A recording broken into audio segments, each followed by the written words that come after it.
ക്ഷണിച്ചാലല്ലാതെ പോകരുത്, അത് ന്യായം. തിരുവനന്തപുരത്തെ പാർട്ടി പരിപാടിക്ക് ശേഷം പ്രധാനമന്ത്രിക്ക് അടുത്തേക്ക് പോകാതിരുന്നതിലെ ആർ ശ്രീലേഖയുടെ പ്രതികരണം ഇങ്ങനെയാണ്. മുൻ DGPയും കൗൺസിലറുമായ ശ്രീലേഖയെ അപ്പോൾ എന്തുകൊണ്ട് ക്ഷണിച്ചില്ല എന്നത് മറ്റൊരു ചോദ്യമാണ്. മറ്റ് BJP നേതാക്കൾ മോദിയുമായി കൈകൊടുക്കുകയും സംസാരിക്കുകയും സെൽഫി എടുക്കുകയും ഒക്കെ ചെയ്യുമ്പോൾ ഒരരികിൽ മാറി നിൽക്കുന്ന ആർ ശ്രീലേഖയോട് BJP ഇത് ചെയ്യാൻ പാടുണ്ടായിരുന്നു എന്നുള്ളതാണ്. മേയറാക്കാമെന്ന് പറഞ്ഞ് ആദ്യം പറ്റിച്ചു, ഇപ്പോൾ ഇങ്ങനെയും. ആർ ശ്രീലേഖയ്ക്ക് കടുത്ത അവഗണനയോ എന്നുള്ളതാണ്. അത് തിരുവനന്തപുരത്ത് നിന്നും ആഷിക്ക് അവിടെയുള്ള ആളുകളോട് ചോദിച്ചിട്ടുണ്ട്. എന്താണ് അവർക്ക് ഇക്കാര്യത്തിൽ പറയാനുള്ളത് എന്ന് നോക്കാം.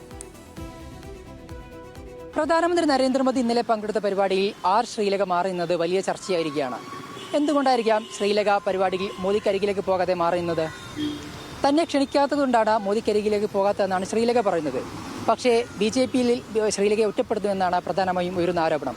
ജനങ്ങൾക്ക് എന്താണ് ഇതിനോട് പറയാനുള്ളത്? ചോദിച്ചു നോക്കാം. അങ്ങനെയായിട്ടില്ല, അവരായിട്ട് വ്യക്തിപരമായിട്ട് മാറിയെന്നാണ് എൻ്റെ വ്യക്തിപരമായ ഉദ്ദേശം. പിന്നെ അത് മാത്രമല്ല, പാർട്ടിയുടെ അകത്ത് ചില ചേരികളൊക്കെ ഉണ്ടാവാം, അതെല്ലാ പാർട്ടിയിലും ഉള്ളതാണ്. അവരുടേതായ ഇഷ്ടങ്ങളല്ലേ അവർ മാറി നിൽക്കുന്നതും ഇല്ലാതിരിക്കുന്നതും ഒക്കെ. പൊതുവേദിയിൽ അവരൊരു പൊസിഷനിൽ ഇരുന്ന ഒരു വ്യക്തിയും കൂടെ അല്ലേ, നല്ലൊരു പോസ്റ്റിംഗ് ഇരുന്ന വ്യക്തിയല്ലേ. അപ്പോൾ അവർക്ക് അവരുടേതായ സ്വാതന്ത്ര്യമുണ്ട്, വ്യക്തി സ്വാതന്ത്ര്യം ഉള്ളതല്ലേ.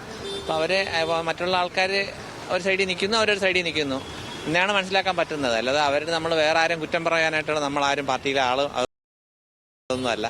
ഇത്രയും പൊസിഷനിൽ ഇരിക്കുന്ന ഒരു വ്യക്തിയെ വിളിക്കാമായിരുന്നു. അതുകൊണ്ട് അവർക്ക് അവഗണന ഉണ്ടായിട്ടുണ്ട്, അവർക്ക് വിഷമവും കാണും. അതുകൊണ്ടായിരിക്കും അവർ പോകാത്തത്.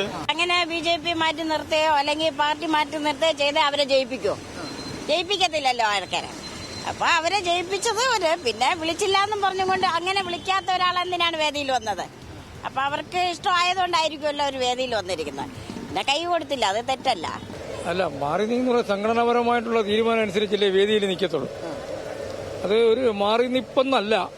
അങ്ങനെ BJPയിൽ ഒരിക്കലും ആർക്കും അങ്ങനെ ഒരു മാറി നിപ്പൊന്നുമില്ല. പിന്നെ സംഘടനാപരമായിട്ട് ചില തീരുമാനങ്ങൾ കാണും. ആ തീരുമാനം അനുസരിച്ചുള്ള കാര്യങ്ങളാണ് അവർ ചെയ്യുന്നത് ഓരോരുത്തരും. അതുമാത്രമേ ഉള്ളൂ. അല്ലാതെ അവിടെ സംഘടനയ്ക്ക് ഒരിക്കലും മാറി നിപ്പെന്നുള്ള കാര്യമില്ല. അവർക്ക് മേയർ പദവി കൊടുക്കാത്തതിലൊക്കെ ഒരു വിഷമമുണ്ടെന്ന് അവരെന്നെ സൂചിപ്പിച്ചായിരുന്നു. ഇല്ലല്ല, അങ്ങനെയൊന്നും വരാൻ യാതൊരു വഴിയില്ല. കാര്യം എന്ന് പറഞ്ഞാൽ അവർ ഇന്നും BJPയുടെ വളരെ താല്പര്യത്തോടുകൂടി തന്നെയാണ് പ്രവർത്തിക്കുന്നത്. പിന്നെ നമ്മുടെ പ്രധാനമന്ത്രി ഉണ്ടല്ലോ, അദ്ദേഹത്തിന് ചില കാഴ്ചപ്പാടുണ്ട്. ഓരോരുത്തരെ ഏതൊക്കെ നിലയിൽ എത്തിക്കണം, ആ നിലയിൽ എത്തിക്കാൻ വേണ്ടി അദ്ദേഹം അവർക്ക് അവരെ സ്ഥാനം വെച്ചിട്ടുണ്ട്, അത് കൊടുക്കും. അതല്ലാതെ മാറ്റി നിർത്തലല്ല ഒന്നും. ഒരാളെ മാറ്റി നിർത്തിയില്ല, ആരെയും മാറ്റി നിർത്തിയിട്ടില്ല. BJP എപ്പോഴും എല്ലാവരെയും ഒരുമിച്ച് കൊണ്ടുപോകുന്നൊരു പ്രസ്ഥാനമാണ്.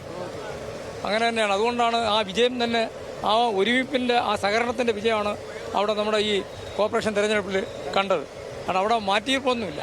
BJP ആർ ശ്രീലേഖയെ അവഗണിക്കുന്നില്ല എന്നാണ് ജനങ്ങൾ ഭൂരിഭാഗം അഭിപ്രായപ്പെടുന്നത്. അവർ വേദിയിൽ നിന്ന് മാറുന്നത് അവരുടെ വ്യക്തിപരമായ താല്പര്യം കൊണ്ടാണെന്നും ജനങ്ങൾ പറയുന്നു. ക്യാമറമാൻ ബിപിൻ വെൺബർഗിനൊപ്പം ആഷിഖ് റഹ്മാൻ, ന്യൂസ് മലയാളം, തിരുവനന്തപുരം.